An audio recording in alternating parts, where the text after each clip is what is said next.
bidino efede ono no te ono kase loyalty should go to party and not to the state. Ono sticker and me wo tapes no until we could pull the tapes until say so when you epiphany ye na onfi party num no nkyere say ono de oye different no nka but enjoy and ma on enjoy benefits of the party na e feed no because a blood money sticker tie na make no a blood money and then the money a blood money because MPP is a criminal organization. When your criminal organization send an NDC, yeah, criminal organization, and 32 years, no, there is absolutely no way I'm able to justify to Ghana. If you want pointing, kokolebu, me kokolebu na anuya, kona kohe nipa, yari gu kolebu a wenye drew, as I said, walk out. Ye ni healthcare system. We can't even begin to talk about healthcare system. Ye ni insu. Insu a ye fi for the last 3 days, want to mean soon. So, until we need tank a bedding. Ye ni potable water na wo insu if you say ba na niam bi ni nemu na ese anemu emu ankitingiti bi won nemu no osumi no wo ye sexy gogome he would bu suni si ho no ma after about 2 hours no bon say suni na ase aye tu in this day and a year of Ghana what parliament 275 Obien to me international case, how do we plot Ghana forward? The whole world is de-dollarizing. Among Saudi Arabia num any Iran num were but together who say Kwana Wakunai and Kwasiako. They say whatever Ajini, Kohesen on Niawari or Saudi Arabia, Korean warrior UAE, Korean warrior or Qatar, Korean warrior or Singapore. Amerina Fiase Fajini. Yes, Russia, Ukraine, ye ni wheat. After Russia, Ukraine, no, yet as you so know as experience. Can you believe say government to me internal same far agriculture minister in case say they yabaye a wheat exportation country. Yes, the contract I was saying.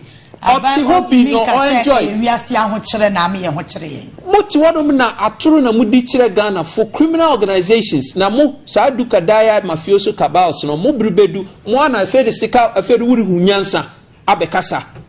Wo bekasa fi party num na fe kasa na ehu se oye genuine na nti na the hand that feeds you no eye handa abogana fo kron wo stikar me ka kire wo betina TV so awusu aye na eje wudi akiri wakɔhye party num a wo bo Akufo-Addo ti se onde ujeniti se wo ye niama efe ni wahu se ne wo ye ni nye. Let me tell you, Ghana for ma men kan kire mo me de America debi beba we kase o mo kai sa akwa bi oba o nua TV obekasa American cham say yet one mo saa na oman na pai se pa e pai wi na fe ye besinku akase na ye den na oyi na ye se ne be point fingers onyansani bi ahwe eno ne predisposition na nti abrochiri won akon anim ne say obi they do analysis upon analysis upon analysis and assessments say na what benya a predisposition into the future wo be hu na ereba no won aboa won ho no wa hihye niama. Inti de bia obedu obrochi no fu so obroni nimnyansa sin obibini. It's never so. Obroni bia ni ho nimnyansa sin obibini. Na wan fa leader pa eya wo se mu nimnyansa. Muntie na mekani ye. Leaders no adwene ne hyefem. Inti eya yen say ga bibifo no ye nimnyansa. Obi apo abonten na hwe Ghana fo abrabo. Atore bia medu circle me de trotro ko circle. Na me na ho na where we get this thing wrong? Kona circle na kohe nipa brabo. Ko circle na kohe nipa brabo. Obeka se ye na ye why reduce ye to more? Because the entire say ye the number one country revenues in gold 6.8 billion in gold in kwa. Give me one product Ghana yen to me and generate enough foreign exchange reserves yen fam fix yen problems na mama one product yen to me fanya meko kura yetumi nya enough foreign exchange reserves if we add value. Gold 80% of your exports your gold, oil and cocoa. Sanyama 3 no kura doso 1 yen for the lowest but your revenues from cocoa ye 2.7 billion. Did we add value? Then na wo yen 275 parliamentarians ya dreamer ye hata ye twa gold hata na what the gold na akomo broni so ono no ma yen price. Take ne how yen the friend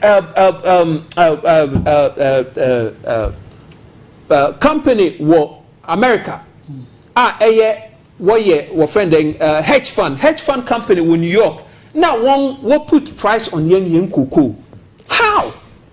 What ho yeah? Now one put a price on yen cocoa. Yecha cocoa da person yen farmers bre or maybe any we see my farmers will feed the country no what bre Ghana. Farmers ye here for not to say ya a reverse. Say farmers ye here for more farmers no munti na mekan. No more vote masa concert parties ya mo ba number be complaining say or come them.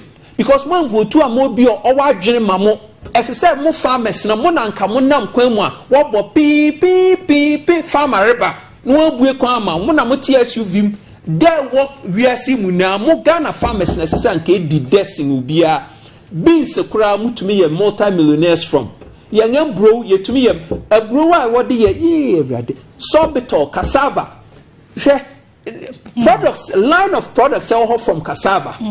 Cassava no kra asa me pe banchi pa banchi ampesi me kom guaso na me koto banchi a me wa hye na 10 cedis 20 cedis banchi e say you try 5 cedis o say me ntiasi o he nra me tontos nra me sem kutu meko me tontos enketen abrochiru no friend say cherry tomatoes cherry tomatoes na say cherry blackberry you were friend and grapes size of a grape so when him grape bears say inti were friend cherry tomatoes in tomatoes na and kitten to say grapes no me to 5 cedis yeah me to me money na she man one bite 5 cedis so then na me to me true meko inti na say me to tomatoes 10 cedis jenen eno so ye cherry just say yen bibia ye cherry adwene kra da yen parliamentarians room I cherry mentiasio tomatoes mako 5 cedis me bo aka chem so do ko gwa so Saturday ya metobi me answer 5 cedis na in yako listen and I say body ano so unya de susu kakra eye 10 cedis de eye normal size no de watibia mienu 5 cedis yi apentu na kan apem ai nya apem na apem obetimi ato apem boton apem baako kitikiti say 3 cedis baby ameton me choba ya apem obetimi ato apentu na me kan de wo fufuo ane enu nya de mususu kakra na say no asusu kakra no de ama 10 cedis ya normal size no te no mienu 5 cedis Dr. Frimpong Boateng ono no abem Dr. Frimpong Boateng me bo abaso anope ono brody woni fi nti me hia brody a me koni fi ma kutwa brody wo ho why are there my innocent mremwe enyo no aka misike na akọ because ka do ko to body na enye easy innocent asemo nyame ne yabo afo ebeye na bia me ka say the very moment ebe lose hope no then we must cease to live we see it's easy to live as humans because hope and a career along there are a lot of people almost say oh you are just making noise Ghana enye than as for but we can't just throw our hands in desperation and say engu because there are vultures who are ready every blessed day. So they will pounce on this particular country, and out of that, and will make you more richness. Yeah. And you see, Nema Akoso in this country, Emma Yabedru Abedruin, every Ghanaian is concerned. And there are many who believe, say, among for time buying and your politics, as a form, say, where we've got into, we've gone beyond partisan politics, and I say, personal way, so be personal, some personal vendetta, personal grudge be against the president. But the excesses, near Mahuna Sabi, what we the power, Badrimabumsa, Adewe Kosu Sabi. You don't expect it to happen in a civilized democratic dispensation where you have somebody or a self-acclaimed human rights lawyer under his watch. Now, Niama way koso somebody who promised Ghanaians say or Babe protected the public purse, somebody who promised Ghanaians say family and friends and then as for their own bidder, somebody who promised a lean government, he came and decided to do the contrary, and amidst of it, and the Ghana economy say officially we have declared bankrupt. We cannot service even our debt. Ghana your friends are pensioners for musica de koto bank say top treasure bill the way no a bank afa kwamria sambi so and your monsa kwakosha oboase and they can't even access their money and they ben buy because a bank decided say obebo bra boni adinsem hunu Ghana for Kenyans asama che no wantie. So eno na by the state of Ghana and am for radio soon na se for no na omo kire omo adwen. Those criticisms now are also our radio and TV so stemming from these facts which are incontrovertible. Yes, will be nothing by making them up. These are facts. And we have gotten to a point where certain individuals feel say, oh, a brumo cassette ya buy no, and for that matter, then you invaded TV station, you invaded radio station, and as a forum. I think that is the point. As a Ghana for you now, sorry, cassette yes, man, because this is not the first time as I we see. Me, I don't watch the TV and whatever that they were doing there, I don't even care. But the fact is, we need right to invade the private TV station and tell them that they should render unqualified apology. Who bond up? But you can't blame these guys because they are taking inspiration from the Akoso within this particular country. Because Yatikroma and this same bunch of hooligans invaded a court at Kumasi. They drove a certain judge from a courtroom. Nothing happened.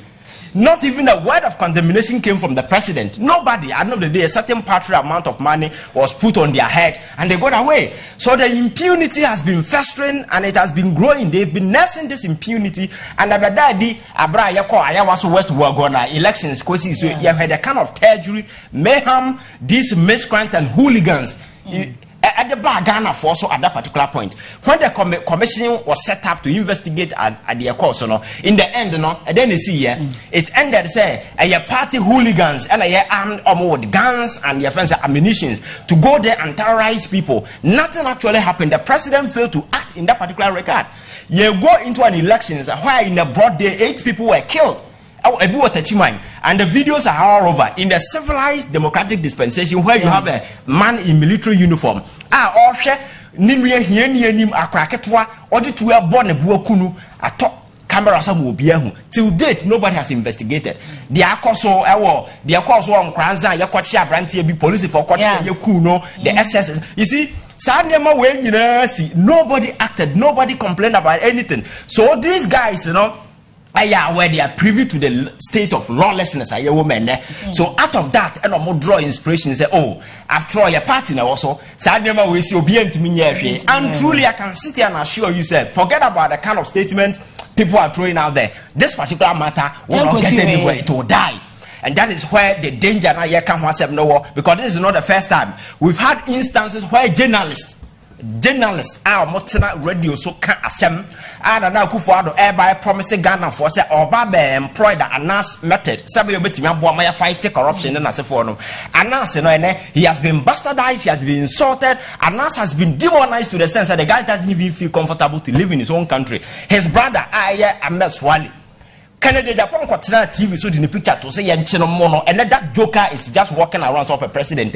Nobody has your friend say and this kind of attacks are also media houses, media individuals and so this level of impunity now a choky system now you expect Senka in the face of it Obibe Atia Obian Tanase and even some of the media houses in Okra when these attacks started going on their other colleagues and they shut up, they decided to say and fire her. My catcher say when righteous men decide say they will become bystanders to history. Forces of distraction will only gather momentum and they will collect their destructive best. And about because most I say this and some full way will Kruma Nipeka close down radio stations and then I say for them no. Sanka media for Nina sorry Ekasatias and Nemoe and can me do this particular point because I don't care because I am Kofon at the Yomono. Me a source any publishing and self reside where I see him. And then boys in a call almost say the people sitting on the show should apologize to the president. Say, criticizing me, at them. I'm saying, about them who Kroma say, Kroma yetino, and some four Akufuado binding in Krofire Kroma. When I apologize to yet Kroma and I have heard the same McMillos of wine, that American rapper came to this particular country and our golden sanctuary, which is the Flagstaff House, the guy invaded there with hooligans with camera and then I say for video, then I say for Ghana for sorry, yeah, cassette, yes, I did no. Sabranti no perceived to be Obi Asabi or a rascal, and I say for Hunyansa to apologize to Ghanaians. Till date, the president or his daughter, no one has anybody apologized to this anybody. President Eddie Dio Henantem, so I call your friend saying, fancy, your bonus anthem. What's your to the Sasa across the Ubia pine the ball. But he insulted the chief. They forced him to apologize. Fast forward 3 weeks after, Onwankasa the daughter right in front of him. At the end of the year, the president did he get the boss to apologize to Ghanaians? And we are no free man. And we are more Ghana for our economy and economy na crash. Economy no ever. Omote Kromada all high jet, jumbo jet, or Koba. At some point, at Ghana for Ekasa, this man brought the jet to our tarmac here. Ye Kenyans as amateur on the thought, oh, Yen to me, bad, yeah, and then the economy now has he apologized to Ghanaians, pensioners, Sika, and Nakwasha Boaso, has he apologized to Ghanaians? Says Amanoka say a debt to a GDP, new projection by IMF, according to them, was we end this year at 99%. Kobosiano, Yakano as we speak. On my Japan, has the president been able to apologize to Ghanaians? Yet to come on, yet our videos, Kenyans, as some children say, Cathedral Musino, a young class, some at this point in time, and cry and Yosukunko, Oko, go and look at the surgical ward they see her. Go to various hospitals. Go and look at the state here. Appeal for Namu. Now, in the face of all the baby, we are through Nipa are becoming quite innovative. Say, baby, to me, I bought many passes to them. Yensi Cathedral at this time.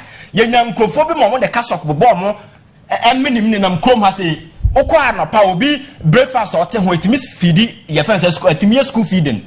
Bobo, minimum, Sabi, or Mona Yankopon, and your Mutifie. Etsy Kate say a basic cathedral, and then I had the most expensive for Akahono. I know Ghana Sika, Sem Ukahopi economy number, and we expect these people to be bold enough to apologize to Ghana and say, oh, Ghana for Yedna idea Nimsa Yensi Cathedral, no, Nababia Babu to the who say any. Has any of them been able to apologize to Ghanaians? Over times or move Ghana free board, not so like cowards, they are just checking out like your friends say, coward. And we moved free, so nobody has been able to apologize. But I started, they were calling us here. They said, "Bonsambina, I got baby no to take clean away no their boy because we are criticizing we because the vision that we saw says I don't know we answer because at this point in time, on my home children now my shabuasia yensi cathedral." So in the face of all these things, Lusenka, you will be also apologizing to Ghana. It should be the president, not A plus. Now A plus no more can I say no. Was he not one of the persons or more for the money buy because he has seen. Have been some and some phone and we nipa winning yansa now hear what is going on in this particular country. You will not sit on TV and be defending such nasty things. So that is what he has realized. Or no, he has decided to go against the government. Those persons that be like smarter than us for them. You need to be a person of conviction because at this point these people are monetizing the entire political space. If you want to get money, that's the point to make the money. But these people have walked away from all these things and they are criticizing the government. At least you should know they have integrity. That is the point that we've got into. And look at your financial sector. Bank na mugunu enyenyansa because in 2008 at the back of 2008 recession, US. The same challenges we face here, but the government decided to recapitalize the bank to ensure say people will not lose their job. JP Morgan Chase, one of the way Yamomusika to buy some of the distressed assets, and that was the caution Ghanaians were throwing to government. Said no, or mine are team no buy and won't create a juma. So you cannot take away banks. But never listen to anybody. Banks are here. 9 billion to recapitalize all of them to be your friends or bet major and then you can prosecute them because I'm telling you, sir, when somebody set up a private bank, the very moment I open the door to public, it is no longer private. Government in our stake, and it is the responsibility of government to ensure that the financial security of those individuals will be safeguarded. So government had a responsibility to ensure that Nipana Sabi or more Edisi Canadians will prosecute them and capitalization. We needed 9 billion. We ended up using over 21 billion Ghana cedis. And they told us the banking sector is robust, is growing, the GDP, whatever. Today here we are. ADB agu. ADB dynasty when they see what she NIB agu. And look at the way Amana or more fast just trying to merge the two banks. Now your finance account so I said no. Yet at the same time of these two banks they go no. Yet I'm Brombosia Wabon say they baba set up a new bank. These are the realities I can. Some we also apologize to Ghana for. I think I could afford and go down Caribbean and South and say because we've got into at this point, you know. It is not about criticism. Ghana and it's not just about criticism, but they are lucky. Say at this point, nobody is going for violence. Ghana for I employing your friends legitimate tools to demonstrate. Among for air criticize elsewhere. Among for use guns and ammunition, and they set the country ablaze. But we have decided to go the peaceful way. We've gotten to a point where even people among for your demonstration cry about now the police for and it's that guy Addison who has turned himself into a printer or Bank of Ghana to and some phone or two on OD and then within 2 years as printing over 70 billion. Look at that. Your friend is your inflation numbers. Inflation free because one person has decided say he doesn't give a damn because obi national sikutupa. A bank of financial space or 2022 say jama bodam or mine am running a say no so within this credit financial space nobody is giving you a damn. Government decided, say, oh, I have a plan B. Then he came to Addison, Bank of Ghana, asking to print money. And I want to now what print is look at our inflation numbers. And this guy has the gut to sit there and say, I buy my cancel 30%. Out of his own volition, without recourse to law, or the parliament is not even aware. Sit there and say, me the what can I tell? And this name who we are cause to Kruma say, Senka Obi Awa Chow Pa, a president in the Nkuro for the family Kabana or the Chano Wesiano. They must be apologizing to Ghanaians on daily basis. Now the Omonian to 4-1 at the moment because nobody is holding gun, nobody is calling for violence. Yet they are not and they criticize you. One thing say that is the good deed they can get. They should just shut up and fix the problems because Ghana not promising your ban and not then be citizens and then as a for no. This is not the Ghana promising Ghana for. This is not what Ghanaians bargain for. Look at this particular country. You're talking about the level of desperation. Siabontina koha there. Siabontina kohe the level of desperation they hangi youth unemployment and then as for the little things are even Ghana for yes betting abanya duru baby and bet crab boys if try to say socket or because there is no way no abanya duru ko taxi amam for e de be na o pesa wonya amam for sectors e di nyuma beba wo bo modern gu ni nyina banking sector abro na adwumone ntino o tisa banks we nyina gu microfinance na se for banyansa eni omutim because when you become emotional adwumone ba utim banyansa enim because unim. These local banks no Moses free ho. As say microfinance ni nyina free ho no. Sam crofo na okotachi my market. Sunyan market, double market na se for na ohu ahia for mo no mo bosia no mo dididwa. Because that Ghana near Odiga, our Sunyana Natachima market, and cannot walk to Barclays in the for so. Yasha Pabo shall cry the Pamo. No more or balance the crowd was a cow account to create your budget. Exactly. And so back is when you have 200 cities plus. Now, no, sir, 200 and the other way, never be. Yes. So, bank of these banks in an air at the micro level, economy will grow, and then now for the economy to grow. A born money decided to crash all these things out of political vindictiveness, hoping say, yeah, you will be. And the economy is not growing. And now yet, you just IMF, we are and for that matter, government is forced to do everything to ensure say you better qualify for the second tranche, and that is exactly what they are doing. So almost in November, that money will come. But I'm asking you, say, Ghana kakraka esi hoi. Any needs na sifo nyina can Ghana survive on 600 million, even 3 billion no cry na be sure. But we are talking about a country within a space of 4 years. Yakwaji over 11 billion eba kroma ba be se no obi second for right so de ye den onyanyan sasem ba kokra nka nkire wo e na ye nam na wase sika ni nyina to agu bosia bebreba ya bobisa na se onka nyansade ba kopa ye de sika na ye. There's absolutely nothing. Now what kroma edin some for ati say o man ya mo de. They think people are coward. They cannot threaten anybody. We will continue to tell them the ugly truth. A time will come, even if we meet them in their bedrooms, we will tell them the truth in their faces because Ghana and your modia or one transfer be disabled in some form media or compromising everything. Adibia Nyadmo Kruma say no. Ghana no senka say na airqua. Menye so san kombeto ye. You think Rollins buy a soldier mamu no about transiting to democracy no? Nka no ni options nka Ghana Japade nyina nko be form.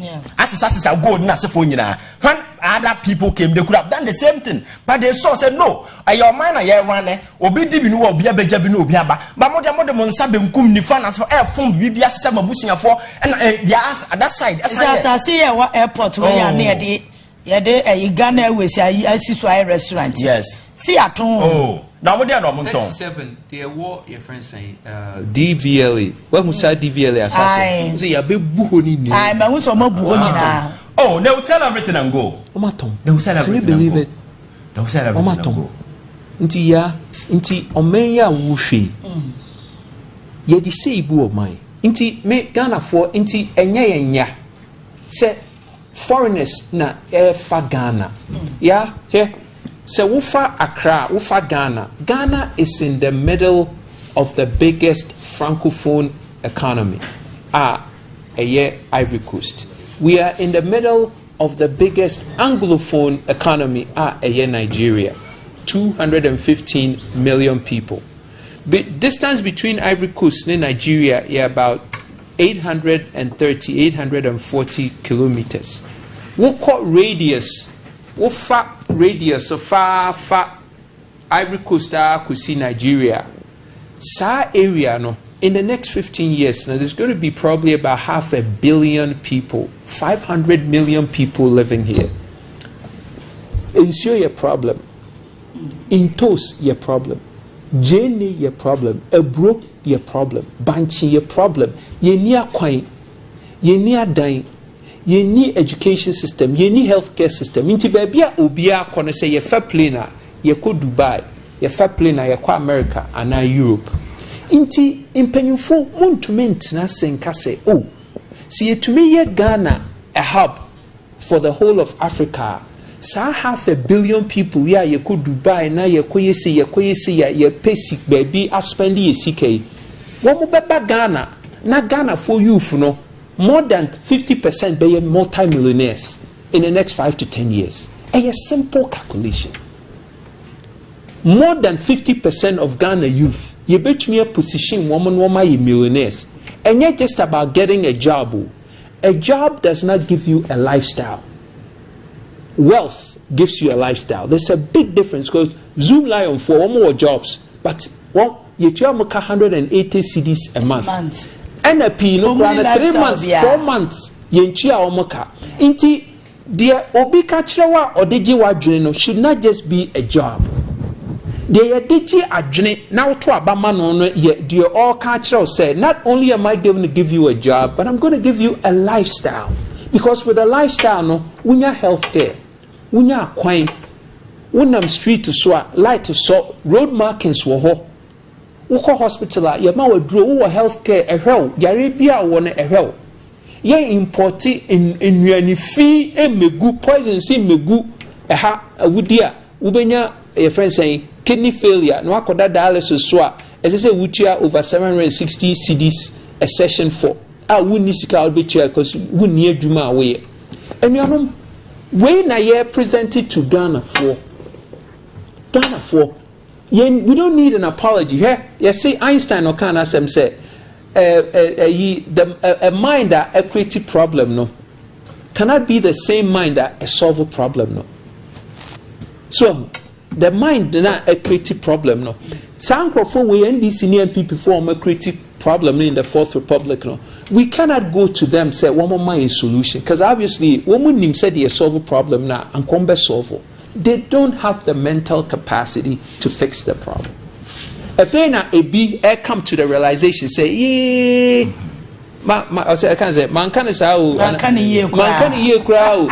If they na come to the realization, say, yeah, yan crowd. And you know, we don't have the time. Ye youth and the air free quay, they say, oh, be a free crew, my dad may call store 1 week, me call back. I'm say, oh, nipa na mbeto no ha no. O say, oh, okwa abrichiri o me come kwa oko Egypt wo free Ghana eko Egypt say e abrichiri wo ko Egypt akwede I mean 10 times better than Ghana but aden say yen ye ma ye hu ye doctors doctors what Bronx, New York, medical staff what Bronx, New York, and bro medical professionals what the whole of Ghana.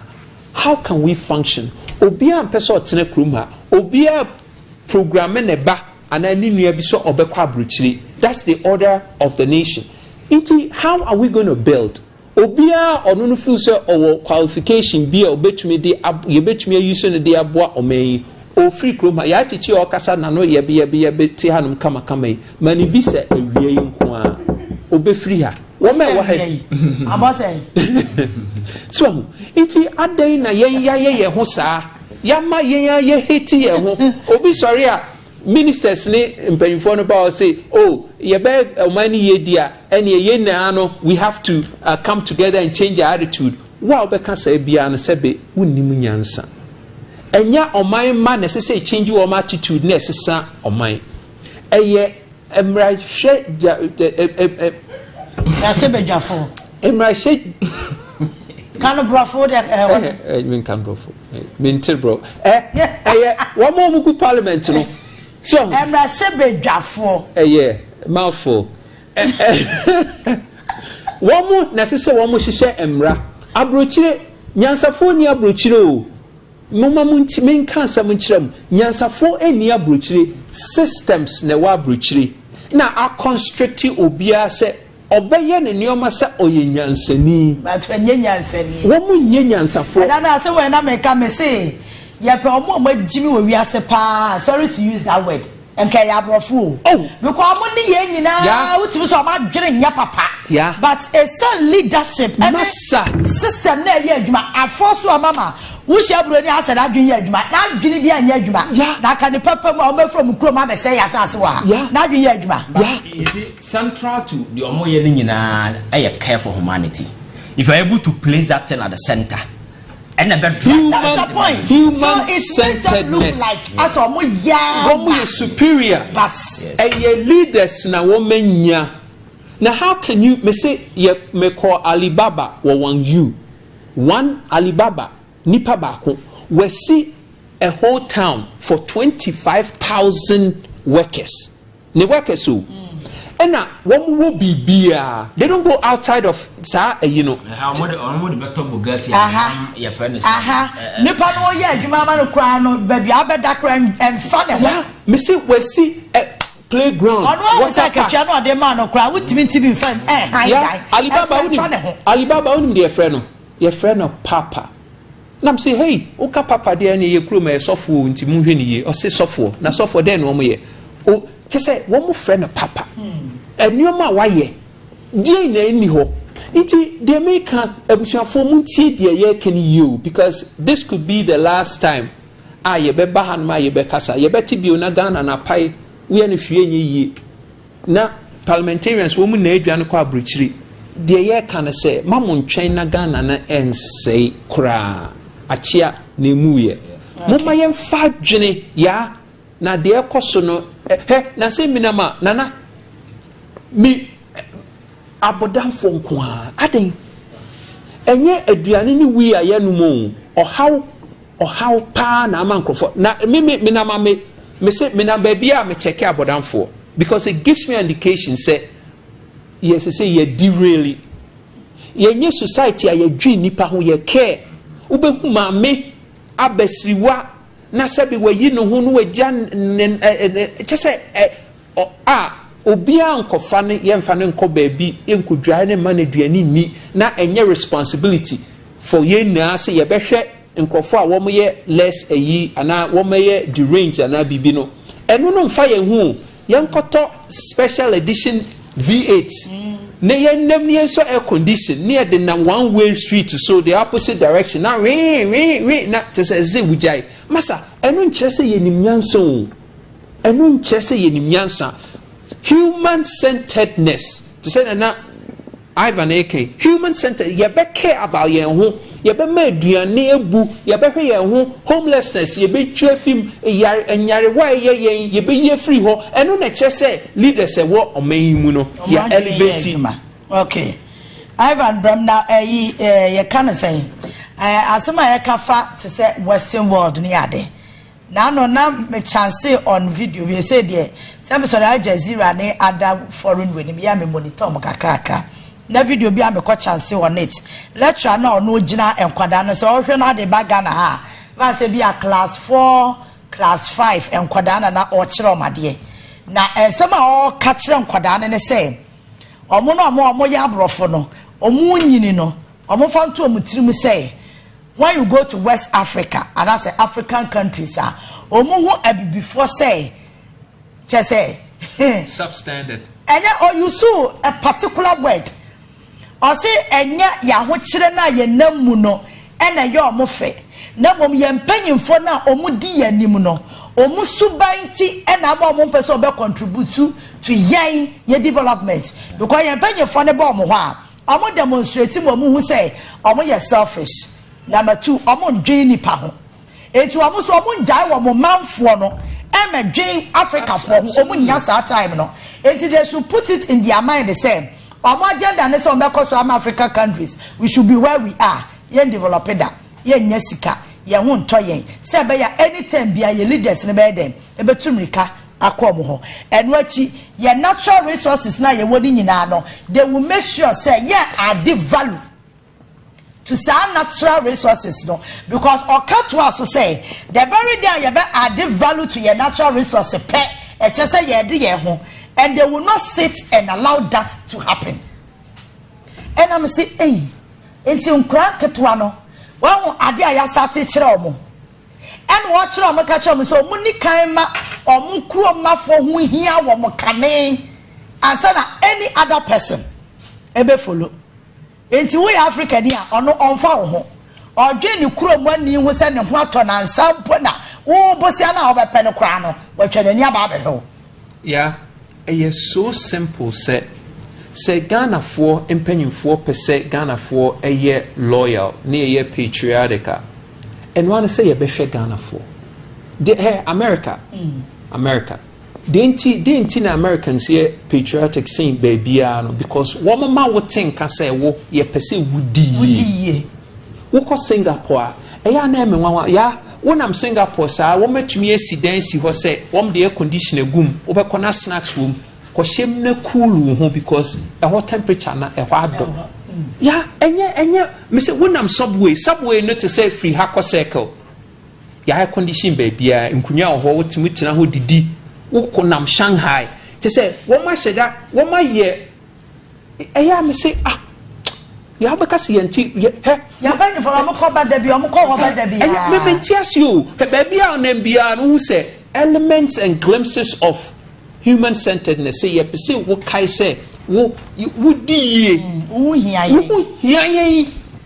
yeah. Woko school normal year classes. Makot school them shankola ye chira ma dear was Singapore. Na me hwea na me wira oh me say that be na Ghana ni akola benya sa experience yi. So it ye be na wuwunyi a adwadwe mu no ye programming o because for the first 1 to 7 years of Columbia life no bibia wo no wo ba with operating system of wadwe no bibia ye digumu bia na developer ne be application na program na ode ye adwuma nti wo mo she da make sure say 1 to 7 years na bibia ye pese ye tumi ema wo dane na ye moldu na wo be ye ne dia amount krom ha madam osu ubonso obi 5-year-old 6-year-old ni aso no banche onko no oton Iti Sani Pakrono, how are they going to be globally competitive with the counterpart to free China and Singapore? It's not possible. You see, I think that politics now, leadership, oh my gosh. We are pursuing with certain slavery mentality.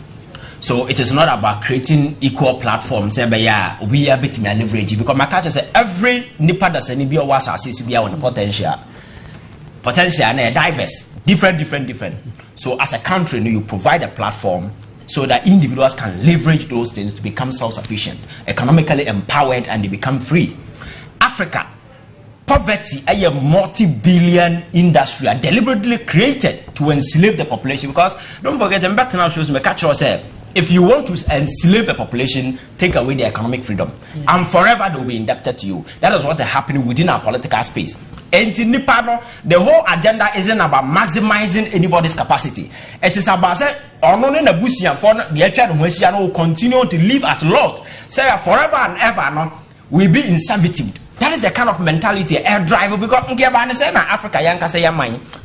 when it comes to natural resources, the whole of Africa, that is the whole of the world, country benefit me know how compare Africa when it comes to natural resources. Every aspect be there, from uranium to cobalt to whatever. You will need but besides a saying and a poverty still. Fortunately, when it comes to human resources, the most youthful population was Africa. Other countries are the last time I told you why American lottery was introduced, just to ensure that they ship energetic African youth who are very strong to go there and work. But they see you as an instrument who is going to work to contribute to the economy. That is a conscious way. Now, Title 42 on the Mexican border, they could have shut it down, but they decided to open it because they know that people who will be able to walk through Mexico to America, and even though it's close, are energetic people, so they allow them in because they need people to come and work. That's exactly what is happening. Yantia na no UK forces as a Ghana for them because the potential by leadership and respect because nipa na oba ni leader. Look at people who want to be president. If you look at some characteristics, some of them are presented. Some people should be in asylum, but yet, I'm talking about president. That psychiatry may be quite changed down the line. But these people have been liberated, working on TV, and you have some jokers within the media who are granting oxygen of publicity to these guys wanting to be president. So it shows the element of a leader we don't even consider within our space. Ivan, who say then I say change down the nine, that's a psychiatry hospital, baby. But he's out there wanting to be president. It shows we don't attach seriousness to who becomes a leader, and it's playing out everywhere. My culture says if you go to places like China, quite a communist country, the Chinese Communist Party deliberately creating leaders in succession are more oriented to a particular ideology. Said this is what we want to go, because Makato said China in about 50 years ago was one of the richest countries in the world. Abra Simon Kusnet, the GDP analysis, I'll take you to the past to analyze the economy. He realized that China's economy was the biggest economy then, but because of Omunya central holding top they lost everything and they became one of the poorest countries in the world, and among Africa but they sat down and realized, said, no, we need to change the trajectory. And this same leadership with the same sense of thinking, not with the methodology, and China is one of the economic forces you can reckon with. We are saying no, when America rubbish shoulders. So it takes conscious effort, leadership. Nipa are being one team. Sabi our nimdia, our foresight.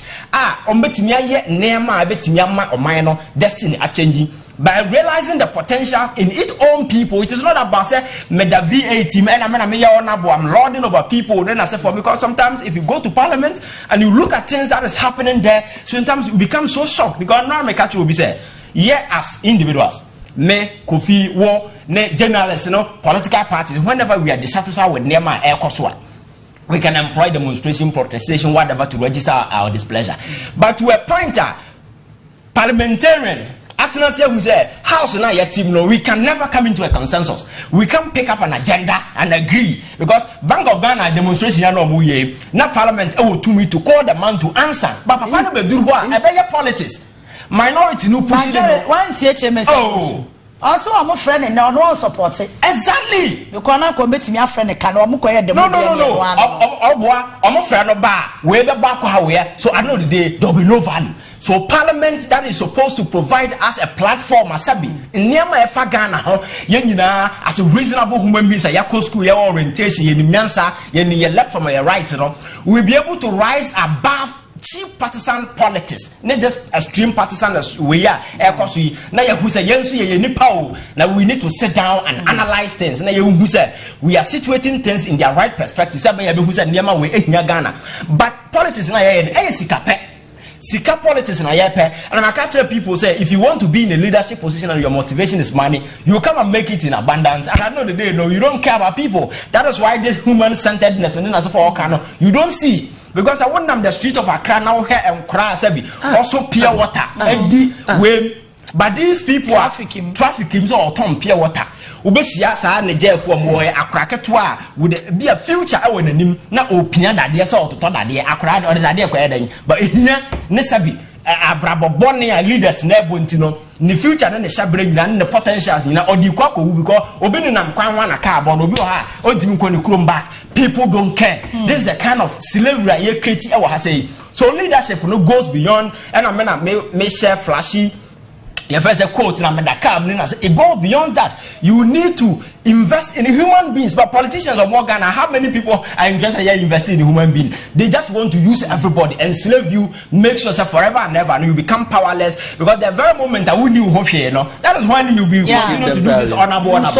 They know you have the potential. They know they can help you. They know that something is you never met me as stay wow because. It is about this slavery mentality and then we are trying to rearrange the youth and say, the destiny, our young Kasa, nobody will come and change our fortune because you don't expect people blame other countries or Africa but away. Now we nim nyansa my famko. So we nim nyansa or resources or we nim the other beya. Or not they quite improve for you or maybe or they quite improve for you. Ain't you change your mentality, but catch say there is nowhere in the world where you go and find an idiot as a president where you think that the people are wise. Because nipa no mosoni mu leader na mobenya so until say best say adwen no mentality ni psyche dem me catch am for go to social media and go and look at the kind of content Ghanaians are consuming. Go to YouTube go ahead some phone in your mahuna Ghana for esia and you see what you listen to inform you and it determine what you become. Enti sa nyama e koso nyina stem from some of these unholy things are you consuming on various social media platforms. Yama ye nintina yama ye nina ho say you to know ye na ye form ye first say ye be for me the future of this country and then you to know the level of desperation is so high. Go to the desert Ghana ni enam ha so okọ Libya onimza okọ na okọ no o obetima ba say onkoduru be wu okwan but they don't care. They forgo all this risk in us for the life to danger okoduru Libya we are yahubalu na watena so. These people are coming from a country with all the vast resources. Ni leader etimi tam sika konto V8 platinum type. Nebo etimi eseti nipa be 10 future. Emo musika mo start BB. They don't care. So it is not leadership here. And unfortunately some of your guys in the media are such that sometimes you don't know. Makacha man for say this whole media work, you're supposed to amplify the voices of the voiceless. You are supposed to mediate between power and the people. The concerns of the people, what you want to you amplify some powerful but some of them have become highlands, dining and whining with people at their corridors of power. So they don't care about Nipa. They have become collaborators. They are guarding power against the people. They have become the guardian dogs. Power to them and a journalist because of security man they are enjoying. They don't care about the core duty they are supposed to do. I can't just say media.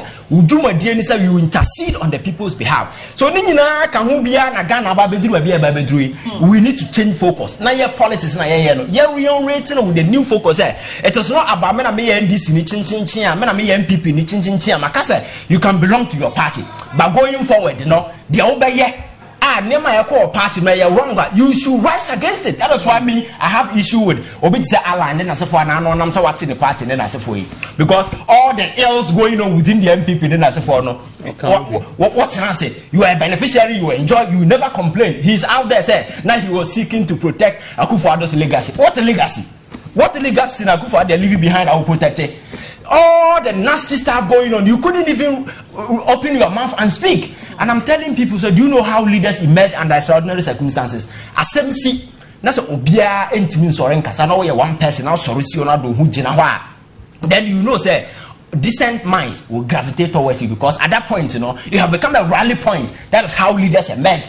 What if I enjoy all these things? I enjoy everything that we I feel about who say you too Nkrofo. Now Nkrofo na you too money in the past and now have Nkrofo ya buo mo kwa beneja party ma say general secretary you too ni sabanchi. Nobody complain. Wala foko. You can't say na mekano sumasi ben evil na ekosoro, you should not allow it to triumph. You speak against it, and decent man within the party will come to your aid and they'll rally behind you. Say no, these things are evil. You kept quiet, shut up, enjoy everything. And we need to get serious. Ghana for going forward, you know. Politics go beyond jokes and emotions and as a form. Look at individuals or more characteristics, what it takes to fix our problems. Now you go beyond this extreme cheap partisan politics. I say nipa no dia ponchen kraba media ya wo metum edam na wo bo na wo di aponchen no koto abama aponchen na se okotena parliament enya mponche dwuma na wo kwakoya amount. So you don't expect anything from the person. You really need to get serious. Men fa wakoma na wo we enkwasha party. Fasha individuals nipa no di nsemu na he knows you can vote against the person. Yeah. Now you're Republicans for McCarthy. Speaker of Parliament, or no one in Crow for say on Democrat for signing deal Sumasi Abraham or Mama there. They don't even have proof, but on that particular speculation, you know, to know. That is how it's supposed to be. Can we have this in our country? Can we have this? No. When Parliament constitutes second for that and some forms of Muna wedding here to know, I told the idea, the majority checking out. The guy is still out there. Look at our economy and now your baby drew a man for a car. They say, you criticize your buying more but damn that move is a gun near Modia. Yeah, I'm saying, say, no, made it near me say, yeah, can you navia the bottom line and the den cranny chatto, I review. Ni hear me say, ye bunny a becasani is any main navia, yes, Remugana for ye per se, ye fasani me, ne and coye, sena abrofu de be abrofocasi. Ebi before the emotional bibi ba ye kasa ye wia ne akudi mfufu ni ada ade be chini asan start bio mesremo moma ye nsu bibi mfisa adi mu ni entu anamon bia eye specific anamon a ye betu ne den em say ya tensem ni pi say ss ebi o mampanyin be apologize, Bank of Ghana be apologize, NDC be apologize, MPP be apologize when ya asay omang no yeah, who say, well, apologize, a crampo ni eja wons one year, my worrying to me, because I junior what it chichi or mana, one found won shia ye, wooing whom so way tiwifo, munti and mecano. Inti saying, as I say, ye call a different direction. Ye here will be a next generation thinker. Ye here be a science based, or ye data driven, now more importantly than anything, no, or ye human centered. You say, Omanga ma asem ihiana sing bibia. Omanga wo wiasi mori ye say wo omanga ma bediye. Wo ye won man wo kwose na wo si. Even construction kra wori ye road akwa mereba mefa abuso kan. Kwa se na abuso kan cars bufa so. No bia peso de pimu bi because we all in a rush say ye. One say kwan wo ho. Business is a collapse because of construction company QGMI. Wofi Nuremberg, Germany buy one amount conditions be a one best safe place no. Monso amuntia one can say construction no way jai. And I then I'm ness in a we need respect for Ghana for. But be near where construction wa Ghana a foreign company what respect for citizens. Abruchi why ya kwanga I can kramankra why ya kwang why pedestrian a yima say what be faso na en obstruct businesses ni ade one yes I wunya local approval now when your construction I think na Ghana I to say nobody cares about the Ghanaian intia yan how mo wonam krom na hwe nipa nima obia no abofrashe na echi dano kokomlemle maami bi osobayire mi mo yi ne baye ni si fam se me pese me to baye enye baye na na mpese me to na mpese me kan baye gunadin mu baye baako weigh more than 10 pounds without a given baye baako about 20 pounds but the difference owo baye baako mako be se 40 gu ne no the number abofra bonechi it broke my heart because me say me ko gym baye no so and watch mu 5